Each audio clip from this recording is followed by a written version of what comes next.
मित्रांनो नमस्कार. मित्रांनो, काल माझ्या फेसबुक अकाउंटवर रात्री जेव्हा मी घरी निघालो होतो त्यावेळेस मी कल्याण पश्चिमेला बाईच्या पुतळ्याच्या इथे रॅपिडो एक बुक केली होती आणि माझी जी कार आहे ती रेस्ट हाऊसमध्येच पार्क केली होती. मला घरी पोचायला जवळजवळ 1 तासाच्या आसपास वेळ लागला आणि काही ठिकाणी मी त्या क्लिप्स ज्या आहेत त्या अपलोड करत गेलो होतो लाईव्हवर. आता सकाळ झालेली आणि मी घरातून निघालो, रॅपिडोज बुक केले आणि आता इथे जे तुम्हाला हे जे दिसतं हे डॉक्टर बाबासाहेब आंबेडकर चौक आहे वाल्मिकीच्या जवळ. आणि इथे रस्त्याची परिस्थिती काय ते तुम्ही बघा की लोक जसं आता पूर्वेतून पश्चिमेला जायचं असेल तर त्यांना 1 ते 1.5 तास या सगळ्या वाहतूक कोंडीला सामोरं जावं लागतं त्यांना. हे असं का झालं असेल? हे अचानक झालेलं नाही आहे.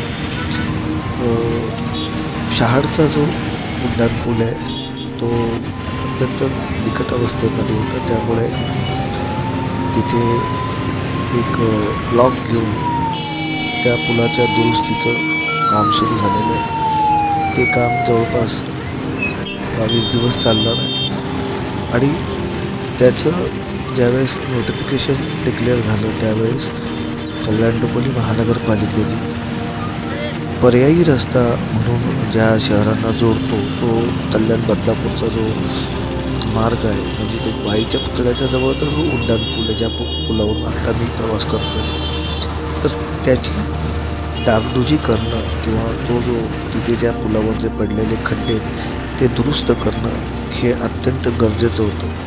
पण ते तसं झालं नाही आणि त्याचाच परिणाम म्हणून आता या पुलावरून जसा माझा प्रवास सुरू आहे तर तुम्ही बघत असाल की इतके खड्डे आहेत आणि त्यामुळे या सगळे वाहनांच्या रांगा लागलेल्या आहेत आणि लोक कंटाळलेली आहेत. त्यांना वेळेत ऑफिसला पोचावं लागतं.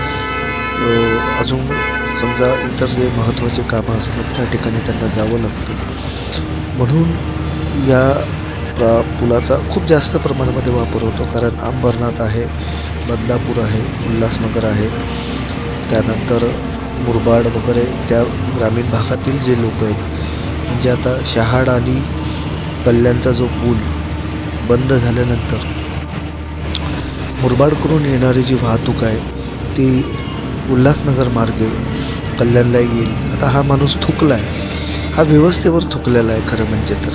कारण त्याचा हे बघा जीव त्याचं मेटाकुटीला आलं आहे. त्याची गाडी तो पायाने ढकलत पुढे चाललेला आहे आणि म्हणजे अशा पद्धतीने सगळं कल्याण डोंबिवलीकरांचे जे हाल आहेत ते सुरू आहेत. सामान्य लोक फार मेटाकुटीला आलेले आहेत, रिक्षावाले मेटाकुटीला आलेले आहेत, कारण त्यांच्या वाहनांच्या जे या खड्ड्यांमुळे नुकसान होतं.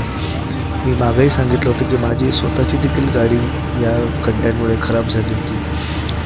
त्याला आता जवळजवळ 2.5-3 महिने झाले असतील. ती परिस्थिती हाताबाहेर गेली असताना सुद्धा आम्ही ती गाडीला खर्च केलेला आहे. ही परिस्थिती आत्ता जी निर्माण झालेली याला कारणीभूत कल्याण डोंबिवली महानगरपालिकेचे लोक आहेत, कल्याण डोंबिवली महानगरपालिकेचं प्रशासन आहे. कारण जर शहाड ब्रिज बंद होणार होता हे त्यांना आधीच कळालं होतं, तर त्यांनी या पुलाचं म्हणजे ज्या पुलावर सगळ्यात जास्त लोड येणार आहे वालदुरीचा त्या पुलाची डागडुजी करणं अत्यंत जरुरी होतं. ते त्यांनी केलं नाही आणि म्हणूनच आज 2 दिवसापासून ह्या शहरामध्ये तुम्हाला सगळीकडे वाहतूक कोंडी दिसेल. बरं, ह्याचं नियंत्रण आता काय राहिलेलं नाही. पोलीसही त्यांनी आपले हात वर केलेले आहेत नेहमीप्रमाणे. वाहतूक पोलीस ते व्हॉलेंटिअरला पुढे करून त्यांच्याकडून काम करून घेतात. ग्राउंड लेवलला जी परिस्थिती ती या व्हिडिओच्या माध्यमातून तुम्ही बघू शकतात. अजून थोडंसं क्लिअर व्हिडिओ आपल्याला या ठिकाणी पाहिजे आहेत, पण मला एकीकडे जायचं होतं त्याच्यामुळे मी अशा पद्धतीने शूट केलं.